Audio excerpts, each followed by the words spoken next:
मेरी बेटी को क्यों नहीं लाई तुम? नहीं, उसे नहीं लाई। मैं इतनी छोटी बच्ची को तुम्हारे पास नहीं लाऊंगी।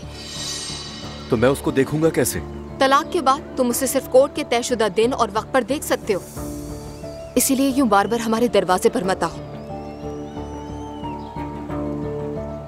नाइंसाफी कर रही हो। तुमने मेरे साथ जो नाइंसाफी की उसके मुकाबले में ये कुछ भी नहीं अज़लान। दुआ, खुदा के लिए ये मत करो। देखो, मैं तुमसे मोहब्बत करता हूं और जो गलती मुझसे हुई है वो रोज मार रही है मुझे।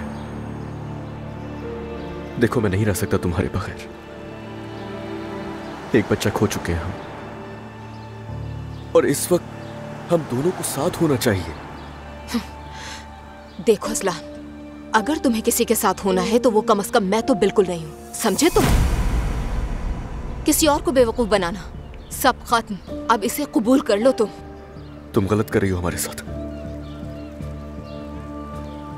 बहुत शर्मिंदा हूं मैं तुम्हारे लिए, और अपनी बेटी को वापस लाने के लिए मुझे जो करना पड़ा मैं सब करूंगा। ओह, तो तुम्हें अब होश आ गया? ये तुम्हें तब सोचना था जब तुम किसी और के साथ मजे कर रहे थे अज़लान। देखो, मैंने फैसला कर लिया है, मेरा केस भी तैयार है बिल्कुल। मैं तलाक ले रही हूँ। फिर कोर्ट के मुताबिक सिर्फ महीने में एक बार, जब बच्ची मेरे पास होगी तुम उसे देख सकते होगे फैसले के मुताबिक। क्या? महीने में एक बार? दुआ, क्या तुम पागल हो गई हो? नहीं, मैं बिल्कुल होश में हूँ, और ये तब तक होगा जब तक बच्ची दूध नहीं छोड़ देती अज़लान। तुम्हें लग रहा है कि ये सब कुछ मैं आसानी से मान जाऊंगा?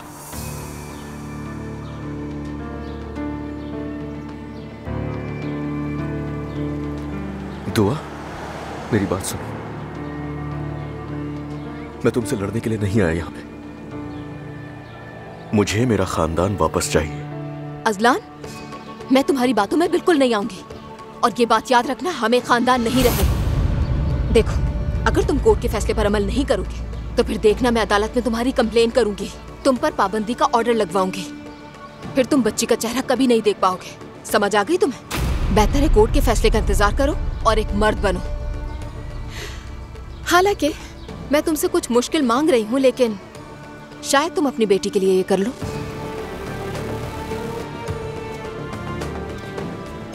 दुआ, तुम ये बिल्कुल सही नहीं कर रही हो। अज़लान, दोबारा यहाँ मत आना, समझे?